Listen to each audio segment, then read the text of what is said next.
شروع اللہ کے پاک اور بابرکت نام سے جو بڑا مہربان نہایت رحم کرنے والا ہے۔ دوستو اس ویڈیو کے 2 پارٹس ہیں۔ پہلے حصے میں چند مفید ٹوٹکے ہیں اور اس ویڈیو کے دوسرے حصے میں بہت ہی امیزنگ سٹوری ہے۔ جو خواتین زیادہ وزن اٹھاتی ہیں ان میں ہر نئی بیماری ہو جاتی ہے۔ مکڑی اگر کان کے اندر گھس جائے تو دل کو بھی متاثر کر سکتی ہے۔ اگر بیٹھے بیٹھے پیر یا ٹانگ سن ہو گئی ہو تو اٹھ کر کھڑے ہو جائیں اور ٹانگ کو حرکت دیں تاکہ دوران خون صحیح ہو۔ ماش کی دال کھانے سے جسم پر پڑنے والے سفید داغ ختم ہو جاتے ہیں۔ مونگ کی دال میں ریشے کی بڑی مقدار پائی جاتی ہے جو نظام ہضم کو بہتر بناتی ہے۔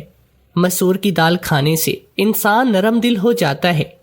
جو لوگ مسور کی دال کثرت سے کھاتے ہیں انہیں بہت جلد رونا آتا ہے۔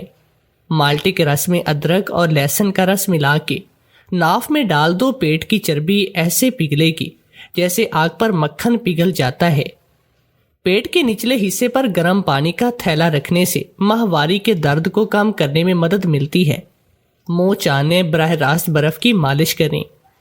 لٹکی ہوئی اور جھریوں والی جلد کے لیے انار کا استعمال مفید ہے۔ تربوز کھانا جلد کو ہائیڈریٹ رکھتا ہے۔ چکنی جلد کا مسئلہ ہو تو کیلے کا استعمال زیادہ سے زیادہ کریں۔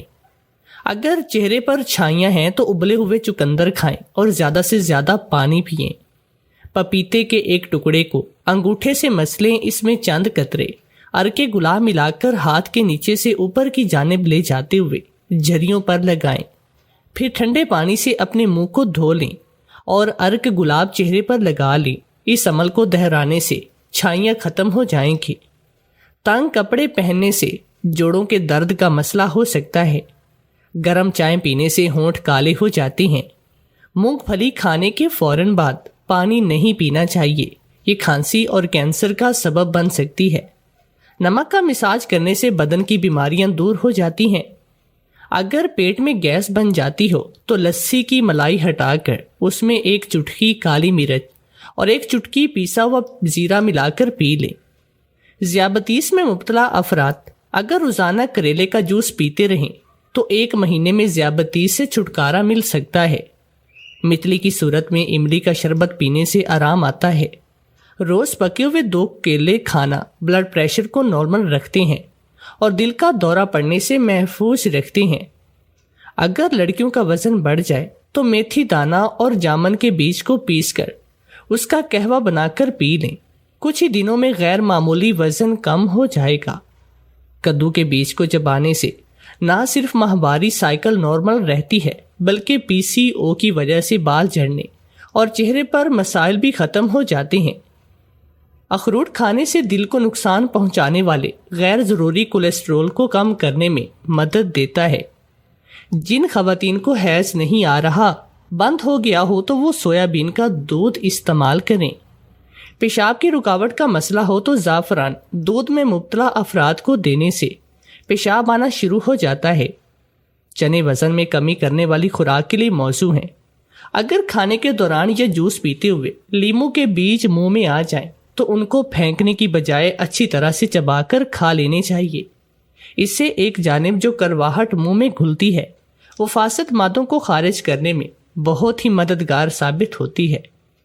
زیتون کے تیل کو نیم گرم کر کے اس کا مساج پیٹ کے نچلے حصے پر کرنے سے ماہواری کے درد میں کمی واقع ہوتی ہے۔ ٹانگوں میں درد ہو تو گرم پانی کا غسل اس کا بہترین علاج ہے۔ گردوں میں درد ہو تو برف کھائیں۔ سر میں شدید درد ہو تو گرم پانی سر پر بہائیں۔ جو عورت جلدی جوان ہونا چاہتی ہے وہ اپنے ہاتھوں سے سالن بنانا شروع کر دے۔ کھڑے ہو کر پانی پینے سے موٹاپا جلدی آتا ہے۔ زیادہ دیر تک چھت پر بیٹھنے سے لیکوریا ہو جاتا ہے۔ جو عورتیں ہر وقت بال کھلے رکھتی ہیں ان کو بانجھپن ہوتا ہے۔ اونچا بولنے سے عورت کو تولیدی صلاحیت ختم ہو جاتی ہے۔ غیر شادی شدہ لڑکیاں جو حیض میں پیٹ میں تکلیف اور درد کو محسوس کرتی ہیں وہ سونٹ کا قہوہ بنا کر پئیں۔ سونٹ گرم ہوتی ہے جو سکڑی ہوئی رگوں کو کھول دیتی ہے۔ اگر رات کو سونے سے پہلے 1 گلاس دودھ میں 1 چمچ ہلدی ملا کر پی لی جائے تو بڑھتی ہوئی عمر کے اثرات کم ہونے لگتے ہیں۔ لکاٹ کے پتے انسانی جسم کے مدافعتی نظام کو طاقتور بنانے کی صلاحیت رکھتے ہیں۔ اگر زیورات پڑے پڑے کالے ہو جائیں تو ان پر ٹوتھ پیسٹ لگا کر انگلی کی مدد سے رگڑ دیں اور پھر کپڑے سے صاف کر لیں، آپ کے زیورات جگمگا اٹھیں گے۔ اگر اینکنی سے تنگ آ گئی ہیں تو روزانہ ایک ٹیشو کو سیب کے سرکے میں ڈبو کر اینکنی کی جگہ پر لگانے سے دانے جلدی ختم ہو جائیں گے اور نشان بھی دور ہو جائیں گے۔ خواتین اگر حمل کے دوران آم کھاتی رہیں تو انہیں قبض کا مسئلہ نہیں ہوتا۔ کھانا ہضم نہ ہوتا ہو تو پیاز کے چھلکوں کو جلا کر 1 چمچ شہد ڈال کر کھا لیں، کھانا ہضم ہونا شروع ہو جائے گا۔ اگر بلڈ پریشر بڑھ جاتا ہو تو انجیر کھایا کریں، فوراً اپنے لیول پر آئے گا۔ جن عورتوں کا دودھ کم ہو میتھی دانہ پیا کریں، دودھ بڑھ جائے گا۔ سفید مرچ کا استعمال ان لوگوں کے لیے مفید ہے جو کم عمری سے ہڈیوں کی کمزوری کا شکار ہیں۔ سر پر بال لگوانا حرام ہے۔ بدھ والے دن نماز کے وقت جو بھی دعا کی جائے وہ قبول ہو جاتی ہے۔ آنکھیں بند کر کے یاد کرنے سے بھولی ہوئی چیزیں یاد آتی ہیں۔ کھانے کے ساتھ چائے یا کافی کا 1 کپ کھانے سے حاصل ہونے والی غذائیت کو آدھا کرتا ہے۔ خواتین موٹے مردوں کو زیادہ پسند نہیں کرتی، اس لیے مردوں کو باقاعدگی سے ایکسرسائز کرنی چاہیے۔ 6 منٹ کی مختصر نیند سے یادداشت کو بہتر کیا جا سکتا ہے۔ ہنستا انسان کے جسم میں نقصان دہ بیماریوں سے لڑتا ہے۔ ریسرچ کے مطابق ڈپریشن میں مبتلا لوگوں میں بون کینسر کے چانسز بڑھ جاتے ہیں۔ عورت سب سے پہلے کسی مرد کی سمائل کی وجہ سے اس کی طرف اٹریکٹ ہوتی ہے۔ آہستہ آہستہ کھانا کھانا انسان کے وزن کو کم کرتا ہے اور آپ کو بہت سی بیماریوں سے بچاتا ہے۔ جوتے انسان کی شخصیت کا اہم حصہ ہیں۔ لوگ آپ کو آپ کے جوتوں سے جج کرتے ہیں، اس لیے ہمیشہ اچھے جوتے پہنیں۔ انسان سوئے بغیر 11 دن زندہ رہ سکتا ہے۔ نیند انسان کے لیے کھانے سے زیادہ ضروری ہے۔ مچھلی کھا کر ٹھنڈے پانی سے غسل کرنے سے فالج پیدا ہوتا ہے۔ ایک ہی وقت میں پیٹ میں انڈے اور مچھلی جمع نہ کریں، کیونکہ جب دونوں اکٹھے ہو جائیں تو کولنج، بواسیر اور دانت میں درد کا سبب بنتے ہیں۔ تو دوستو اب چلتے ہیں آج کی ایک سبق آموز کہانی کی جانب۔ میں تانگا چلاتا تھا۔ ہر رات ایک عورت میرے تانگے میں بیٹھتی۔ اس نے چہرہ ڈھکا ہوتا، وہ جسم فروشی والے اڈے پہ روز اترتی تھی۔ میں سوچتا مجھے کیا، جہاں مرضی اترے، کیونکہ مجھے تو ڈبل پیسے مل رہے تھے۔ ایک رات میرے پاس کھلے پیسے نہ تھے، میں نے ایک نوٹ اسے دے دیا جس کی ایک سائیڈ پھٹی تھی۔ اگلے روز بیوی نے مجھے ایک نوٹ دیا کہ بازار سے دہی لا دو۔ وہ نوٹ دیکھ کر تو میرے پیروں تلے سے زمین نکل گئی، کیونکہ میری بیوی تو میں ایک غریب طبقے سے تعلق رکھتا تھا۔ ہمارے گھر میں ایک میں اور میری اماں ہی تھی۔ میرے ابا تو کسی دشمنی میں بہت پہلے مارے گئے۔ گاؤں میں اکثر لڑائی جھگڑے ہو جاتے تو بات پھر قتل پر آ کر ہی ختم ہوتی۔ بظاہر تو سب کچھ ٹھیک تھا، صلح بھی ہو چکی تھی، لیکن جن سے دشمنی پڑ جاتی وہ لوگ اتنی آسانی سے پیچھا نہیں چھوڑتے تھے۔ ہر ممکن کوشش کی جاتی اس دشمنی کو ختم کرنے کی، مگر کوئی خاطر خواہ کامیابی نہ ہوتی۔ اسی طرح میرے ابا بھی زمینوں کے مسئلے پر اپنے چچا کے بیٹوں کے ساتھ دشمنی پال چکے تھے۔ اماں نے اور باقی خاندان والوں نے بہت کوشش کی ابا کو سمجھانے کی وہ پیچھے ہٹ جائیں، ان کو کوئی زمین اور جائیداد نہیں چاہیے، مگر ہمارے ابا منع ہی نہ ہوئے تھے۔ اور پھر ایک روز انہوں نے موقع دیکھ کر ابا کو قتل کر دیا۔ اس وقت میں بہت چھوٹا تھا، گھر کا چولہا تب بھی چلتا تھا اور اب بھی چلانا تھا۔ ابا کے مرنے کے بعد پڑوس کے چچا نے ابا کا تانگا مجھے چلانا سکھا دیا، جس سے میں اپنی اور اماں کی گزر بسر کرنے کا جتنا تو کما ہی لیتا۔ لوگ بھی ترس کھا کر میری سواری کا استعمال کر لیتے تھے، جس سے مجھے زیادہ نہیں تو کچھ آمدنی ہو جاتی۔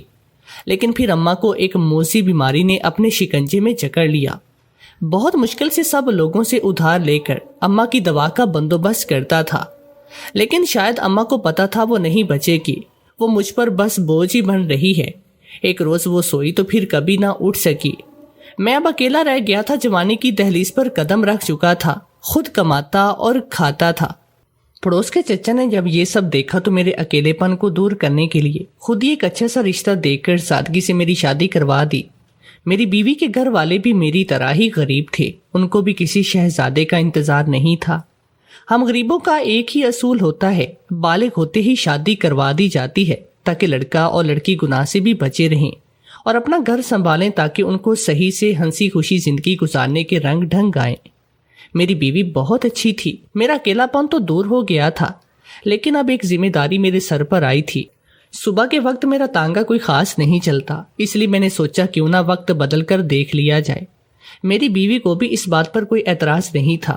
اب میں دوپہر 12 بجے سے لے کر صبح صادق 4 بجے تک ٹانگا چلانے لگا تھا، اور اسی دوران میرے ساتھ ایک عجیب واقعہ ہوا تھا۔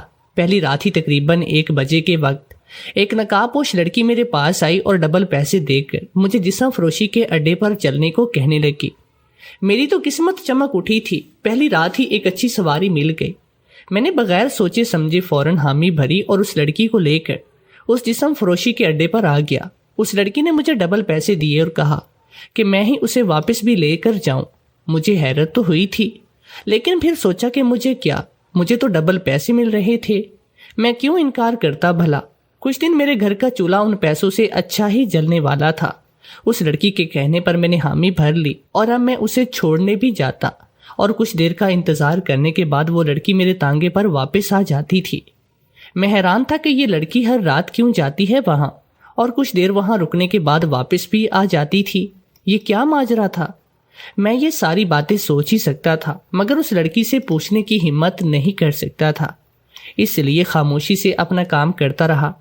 ایک روز صبح 12 بجے گھر سے نکلا تو میں مایوس تھا، کیونکہ کل سے کوئی خاص سواری نہیں مل سکی تھی۔ اس کے بعد رات میں وہی لڑکی آ کر میرے تانگے میں بیٹھ گئی۔ اگر آپ کو اعتراض نہ ہو تو میں آپ کے ساتھ ایک سواری اور بٹھا لوں؟ میں نے ایک دوسری عورت کو سڑک کے کنارے پر کھڑے دیکھ کر اس لڑکی سے اجازت مانگی تھی۔ مجھے لگا وہ ڈبل پیسوں کا روب جما کر منع کرے گی، لیکن رات کے اس پہر میں نے اس عورت کو دیکھ کر یہ بات کر ڈالی، جس پر اس لڑکی نے ٹھیک ہے کہہ دیا۔ اس کا جواب سن کر اس بوڑھی عورت کو اپنے تانگے پر بٹھا لیا۔ اللہ تیرا بھلا کرے بیٹا، ورنہ میں کب سے کھڑی تھی، لیکن کوئی سواری بھی نہیں مل رہی تھی۔ اللہ تیرے سارے دکھ درد دور کرے۔ اس بوڑھی عورت نے تانگے میں بیٹھتے ہی مجھے بہت ساری دعائیں دی۔ اماں جی کہاں جانا ہے آپ نے؟ میں نے ان کی دعاؤں کے جواب میں سر ہلا کر ان سے اس جگہ کا پوچھا جہاں ان کو جانا تھا۔ انہوں نے مجھے جگہ کا نام بتا کر اپنا رخ اس لڑکی کی طرف کر لیا۔ اب شاید وہ اس لڑکی سے بات کرنے کا ارادہ رکھتی تھی۔ اس بوڑھی عورت نے جب اس نقاب پوش لڑکی سے اس کا حال پوچھا تو وہ سر کے اشارے سے جواب دے کر اپنا منہ موڑ کے میں اس لڑکی کے بولنے کے انتظار کر رہا تھا، کیونکہ وہ جب بھی میرے تانگے میں آ کر بیٹھتی تو بالکل بھی نہیں بولتی تھی۔ اب بھی اس بوڑھی عورت کے سوال کے جواب محض سر ہلا کر دینے کے بعد اپنا رخ بدل چکی تھی۔ میں اس کے رخ بدلنے پر ٹھنڈی سانس لے کر رہ گیا اور تانگے کی جانب متوجہ ہو گیا۔ میں نے اس بوڑھی عورت کو ان کی بتائی ہوئی جگہ پر اتارا اور تانگا آگے بڑھا لیا۔ اب میرا تانگا اپنی منزل کی جانب رواں دواں تھا۔ کچھ ہی دیر میں اس لڑکی کی مطلوبہ جگہ یعنی کہ جسم فروشی کا اڈا آتے ہی وہ لڑکی تیزی سے نیچے اتری اور مجھے روز کی طرح اشارے سے رکنے کا بولتی اندر کی طرف بڑھ گئی۔ میں باہر کھڑا سوچ میں ڈوبا ہوا تھا کہ آخر یہ لڑکی یہاں کیا کرنے آتی ہے؟ کیا وہ جسم فروشی کرتی ہے؟ اچھا بھلا نقاب کیا ہوتا ہے اس نے، پیسے بھی ڈبل دیتی تھی، تو وہ بھلا کام ایسا کیوں کرتی ہوگی؟ مجھے وہاں تھوڑی دیر انتظار کرنا پڑا، پھر وہ لڑکی واپس آ چکی تھی۔ میں نے اسے اسی جگہ پر چھوڑا جہاں سے اسے تانگے میں بٹھایا تھا اور خود گھر کی طرف چل دیا۔ آج میں بہت تھک گیا تھا۔ صبح سادے کے وقت گھر پہنچا تو میری بیوی مجھے دیکھ کر مسکراتی پانی کا گلاس لے کر میرے پاس آئی تھی اور خود وضو کرنے چلی گئی۔ میں نے بھی وضو کر لیا۔ نماز میں وقت تو ہوتا تھا، لیکن میں آتا ہی 4 بجے تھا، اس لیے ہم دونوں 4:30 بجے تک نماز پڑھ کر سو جاتے تھے۔ لیکن آج اس نے مجھے سونے نہیں دیا، بلکہ جب میں نماز سے فارغ ہو کر اپنے بستر پر آ کر بیٹھا تو میری بیوی میرے لیے چائے بنا کر لے آئی اور میرے پاس ہی بیٹھ گئی۔ آپ کے کپڑوں سے لیڈی پرفیوم کی خوشبو آ رہی ہے، کیا اتنا پاس بیٹھتی ہیں وہ عورتیں؟ اس کی بات پر میرا رنگ پھک ہوا تھا۔ میں گھبرا کر جلدی سے اٹھ کر بیٹھ گیا۔ ایک تو میں تھک گیا ہوں، اوپر سے تم فضول قسم کے مجھ سے عجیب و غریب سوال پوچھنے لگی ہو۔ میں نے اپنی گھبراہٹ پر قابو پا کر الٹا اسے سنجیدگی سے ڈانٹ دیا تو میری بیوی مجھے دیکھ کر واپس مڑ گئی۔ شاید وہ اس وقت میرا اچھا موڈ اور خراب نہیں کرنا چاہتی تھی، اسے میری پرواہ تھی۔ شاید اس لیے وہ مجھ پر شک بھی کر رہی تھی، کیونکہ تھی تو وہ بھی ایک عورت تھی، اور جب اسے سچ میں خوشبو آئے گی تو اس کا پوچھنا بھی لازمی تھا۔ لیکن میں اب اسے کیا بتاتا کہ رات کے وقت ایک لڑکی کو جسم فروشی کے اڈے پر چھوڑ کر آتا ہوں۔ اگر یہ اسے پتہ چل جاتا تو وہ طوفان کھڑا کر دیتی۔ اس کے واپس پلٹ کر کمرے سے باہر نکل جانے پر میں نے جیسے اپنے سینے میں اٹکا ہوا سانس بحال کیا تھا، لیکن جاتے ہوئے بھی وہ کہنا نہیں بھولی تھی۔ میں بس پوچھ رہی تھی کہ آپ یہ مت سمجھیے کہ میں آپ پر شک کر رہی ہوں۔ اس کے جاتے ہی میں سوچ میں پڑ گیا۔ دل تو کر رہا تھا کہ بیوی کو بتا دوں اس لڑکی کے بارے میں، کہیں میری بیوی مجھ پر شک ہی نہ کرنا شروع کر دے۔ میں نے واپس اپنی جگہ پر لیٹتے ہوئے سوچا تھا، لیکن پھر اپنی سوچوں پر بند باندھتے ہوئے میں سونے کی کوشش کرنے لگا، کیونکہ 6 بج چکے تھے اور مجھے 12 بجے سے پہلے اٹھنا بھی تھا۔ گہری نیند لے کر جب میں اٹھا تو 11:50 ہو چکے تھے۔ بیوی نے جلدی سے میرے لیے ایک ڈبے میں کھانا پیک کیا اور مجھے پکڑا کر کام پر روانہ کر دیا۔ کیونکہ میں کام سے لیٹ ہو رہا تھا، میں نے بھی بعد میں بات کرنے کے سوچتے ہوئے اپنے ذہن کو جھٹک دیا اور دہاڑی لگانے کے لیے مسافروں کو اپنی سواری کی طرف متوجہ کرنے لگا۔ شام ہو چکی تھی اور اسی دوران بس ایک ہی سواری کو میں نے اس کی منزل پر چھوڑا تھا۔ میں مایوس نہیں تھا، شکر کرتا تھا۔ مجھے جتنا مل رہا تھا حلال روزی سمجھ کر کھا لیتا تھا۔ رات ہوئی تو پھر سے وہی لڑکی میرے پاس آ گئی۔ اب تو میں عادی ہو چکا تھا۔ میں نے اسے جسم فروشی کے اڈے پر اتارا۔ تھوڑی دیر کے بعد جب واپس آئی تو آج اس کی آنکھیں روئی روئی سی تھی۔ مجھے بے چینی ہونے لگی، کیونکہ مجھے لگتا تھا جیسے میں یہ جو کچھ بھی کر رہا ہوں وہ ایک حرام ہے۔ اگر وہ کچھ برا کرنے کے لیے جاتی بھی ہے تو اسے اس کی منزل تک تو میں ہی پہنچاتا تھا۔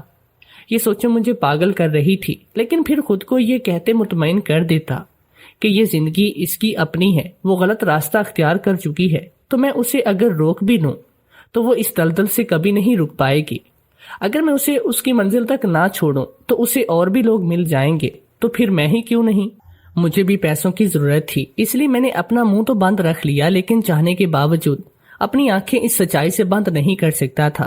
اسے اس کے حال پر چھوڑتے انہی سوچوں میں خود گھر واپس آ گیا۔ بیوی نے مجھے دیکھا تو مجھے کھانے کے لیے باہر آنے کا کہا اور خود کمرے سے چلی گئی۔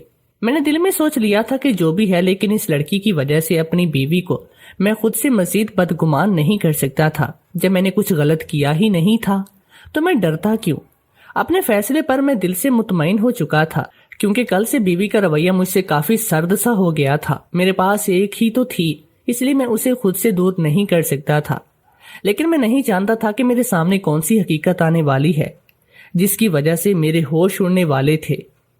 میں ہاتھ منہ دھو کر واپس آیا تو بیوی میرے لیے کھانا رکھ کر پھر سے باورچی خانے میں جا چکی تھی۔ میں اس کی ناراضگی اچھی طرح سے سمجھ رہا تھا۔ اب تم کہاں جا رہی ہو؟ میرے سامنے کھانا رکھ کر وہ واپس باورچی خانے میں جانے کے لیے اٹھی تو میں نے اس کو کلائی سے پکڑ کر روکا تھا، جس پر وہ چپ چاپ بغیر کچھ بولے میرے سامنے بیٹھ گئی۔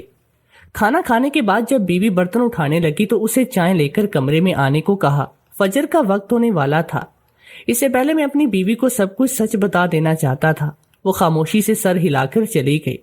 واپس آئی تو میں نے اسے اپنے پاس ہی بیٹھنے کا اشارہ کیا اور اسے اس لڑکی کے بارے میں بتانے لگا کہ ایک لڑکی روز رات ڈبل پیسے دے کر جسم فروشی والے اڈے پر مجھے چھوڑنے کا کہتی ہے، اور میں یہ صرف ڈبل پیسوں کی وجہ سے کرتا ہوں۔ میں نے اسے سب سچ بتا دیا، جسے سننے کے بعد وہ خاموش رہی، لیکن میں نے جب غور کیا تو مجھے یوں لگا جیسے وہ مسکرائی ہو۔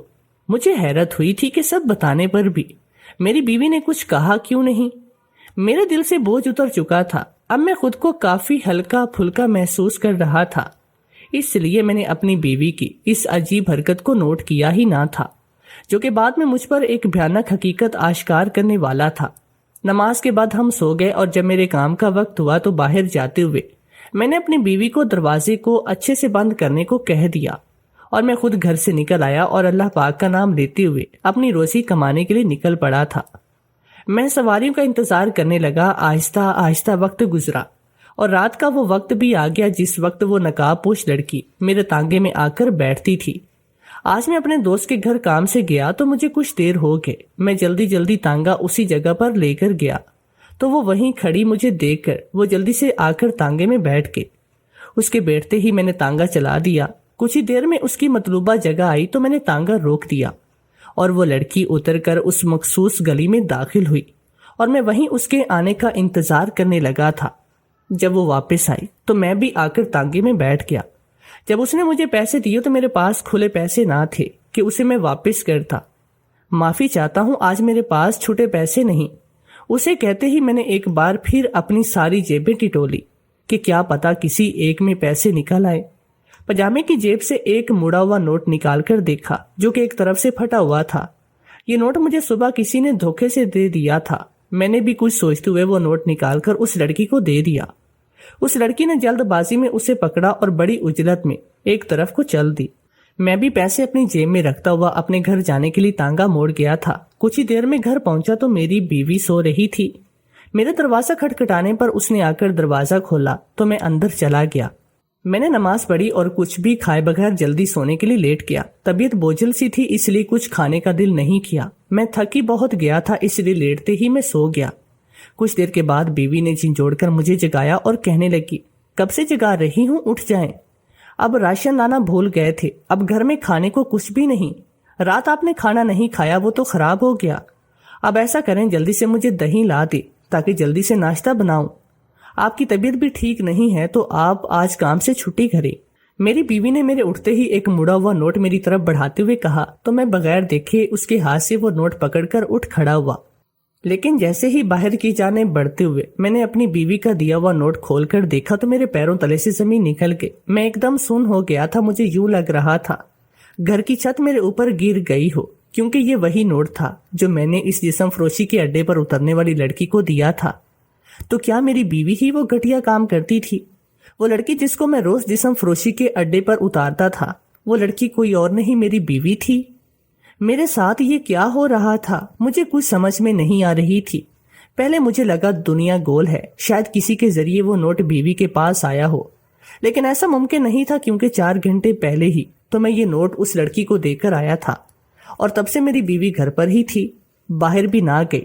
اس کا صاف صاف مطلب یہی تھا کہ وہ سب میری بیوی ہی کرتی تھی اور میں اپنی بیوی کے ہاتھوں بے وقوف بنتا رہا۔ اس لیے جب میں نے بیوی کو اس لڑکی کا بتایا تو بیوی مجھ پر ہنس رہی تھی کہ کتنی آسانی سے وہ مجھے دھوکہ دے رہی تھی اور میں اس کی چالاکی جان بھی نہ سکا۔ جس کے لیے مارا مارا پھرتا تھا اسے حلال کما کر کھلاؤں، وہ میری حلال کمائی کو حرام کر چکی تھی۔ یہ سوچ آتے ہی میرا چہرہ غصے سے سرخ ہو گیا تھا۔ میرا دل کیا کہ ابھی جا کر اپنی بیوی سے پوچھ لوں کہ اس نے یہ سب کیوں کیا۔ میں غریب ضرور تھا لیکن عزت دار اور غیرت مند مرد تھا۔ میرے لیے میری عزت سے بڑھ کر اور کچھ بھی نہیں تھا۔ میں نے سوچ لیا تھا کہ بیوی سے سچ جان کر رہوں گا اور اگر اس نے مجھے سچ نہ بتایا تو میں اسے طلاق دوں گا، پھر بے شک وہ حرام کام کرتی پھرے۔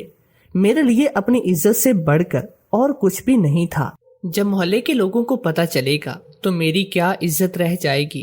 آج کے زمانے میں سب تو ویسے بھی لوگ عورت کے آنسو دیکھ کر اسے معصوم اور مرد کو صفائی دینے کا موقع دیے بغیر گنہگار تصور کر لیتے ہیں۔ ان کو تو یہی لگتا ہے کہ میں زبردستی اپنی بیوی سے جسم فروشی کروا رہا ہوں۔ میں پریشانی میں گرا ہوا اپنی طرف سے ہی پوری کہانی سوچ کر فیصلہ بھی لے چکا تھا۔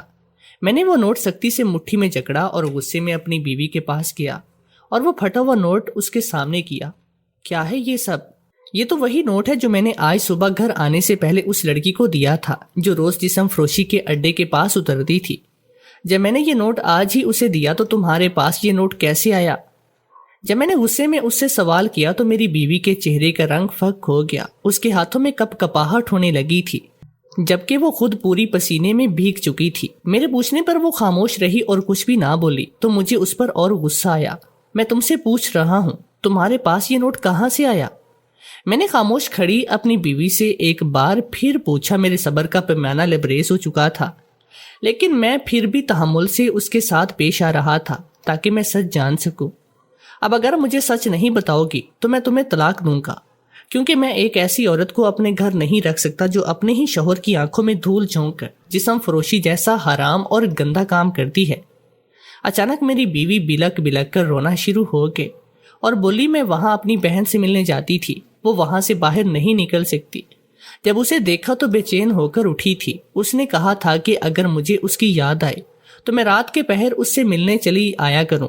صرف اتنا بول کر وہ چپ ہو گئے، جبکہ میں نے حیرت سے اپنی بیوی کو دیکھا۔ اس کی کوئی بہن بھی تھی؟ میں اس بات سے لا علم تھا۔ تم نے کبھی اپنی کسی بہن کا ذکر نہیں کیا نا؟ میں جانتا ہوں کہ تمہاری کوئی بہن ہے، تو پھر آج اچانک یہ کون سی بہن آ گئی؟ اب بھی صرف جھوٹ کا سہارا لے کر مجھے بے وقوف بنا رہی ہو۔ اور مان لیا اگر تمہاری کوئی بہن ہے بھی تو وہ جسم فروشی کے اڈے پر کیا کر رہی ہے اور تم اس سے ملنے کیوں جاتی ہو؟ اگر جاتی تھی تو میرے ہی تانگے پر کیوں؟ اپنے ذہن سے ابھرتے سوال میں نے بیوی سے ایک ہی سانس میں پوچھ لیے تھے۔ میری بہن آج سے 5 سال پہلے اغوا ہوئی تھی، ہر جگہ تلاش کیا لیکن وہ نہ ملی۔ کوئی کہتا بھاگ گئی تو کوئی کہتا اغوا ہو گئی۔